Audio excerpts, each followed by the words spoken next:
Hey everyone, I'm back, and today we're going to be talking about Dark Waters. And this movie came out in 2019, starring Mark Ruffalo and Anne Hathaway. And this movie is also directed by Todd Haynes, who directed May December, and that's the only other movie I've seen from him. And May December was a movie that I really loved, and it was one of my favorite movies from 2023. As soon as I eventually make that list, which I'll give you an update on how I'm going to do that. But moving on. After watching this movie, this film made me want to check out Todd Haynes' other films because I really love the tone of the film. And this film felt like a mix between Aaron Brockovich and Zodiac. And that's how you get this movie. Just mix those two together, and here you go. There's Dark Waters. I like this movie better than Aaron Brockovich, not nearly as good as Zodiac, but there's a lot that I really love about this movie. The film's very well shot throughout the entire runtime. Each scene has like intent, and it feels like information is presented visually very well, and I really enjoyed the music in the movie, and it was both complimentary to the tone of the film and always appropriately used. And the story was always very compelling for me. And this movie isn't exactly a fast-paced film. It does take its time, much like Zodiac did from memory, but it's never boring for me. I'm always with it, and there's lots of really great and memorable scenes in this movie. And even though it's just scenes of people talking or discovering about this whole plot that's going on, and that's pretty much all that's going on in this movie. And it's just a big uphill battle, and they have like a mountain to climb to actually do something, and you really do feel it. And it does have an effect on the characters, not necessarily in a traditional sense, but in a way that it feels natural, and also in a way that makes sense for the characters. And the characters in this movie feel very authentic, in the sense that they feel like real people. Nothing ever feels overly cartoonish for the most part. And whenever that does happen, that's when the movie doesn't really work for me, is when it's a little cartoonish or cheesy. Like, there was one court scene that takes place in the middle of the movie that I found to be a little cheesy.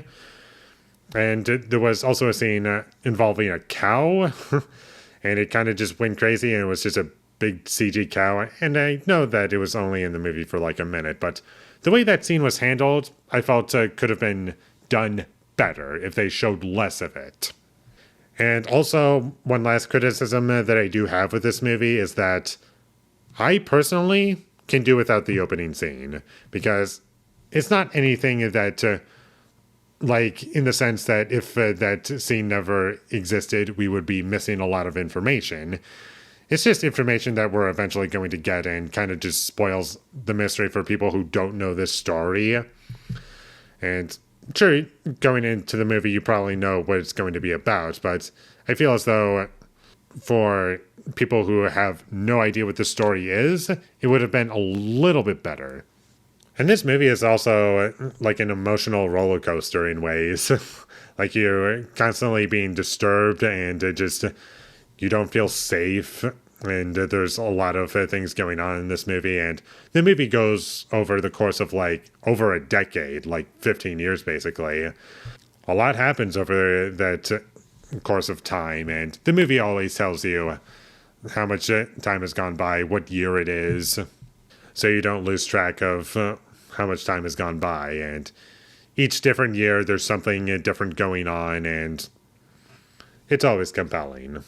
There was also some great usage of sound design in this movie, and there was a scene that took place in a kitchen early on in the movie, and you could hear vaguely in the right channel of the speakers that the radio was playing in the background, just in the right channel only, and not in the left. And it's a little subtle, and you probably won't hear it with TV speakers, but if you're watching with a good sound setup, then you'll probably hear it. And that's about all I have to say about Dark Waters. The only thing I didn't mention was the acting's great, and I thought Mark Ruffalo did a great job, and Anne Hathaway as well.